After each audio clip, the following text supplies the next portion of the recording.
Welcome to automobile explain. आज हम देखने वाले हैं मारुति सुजुकी SX4 की tyre size. Maruti Suzuki SX4 की दो टायर साइज़ आती है। फर्स्ट वन 195/65 R15 और दूसरी आती है 260 R16। इसकी जो स्पेयर टायर साइज़ है वो भी नियर बाय सेम ही आती है, कुछ चेंजेस नहीं है इसमें भी।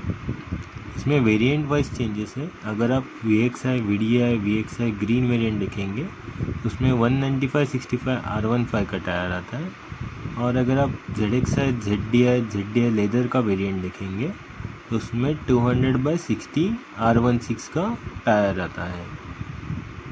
Thank you for watching automobile explain. Please like, subscribe and share.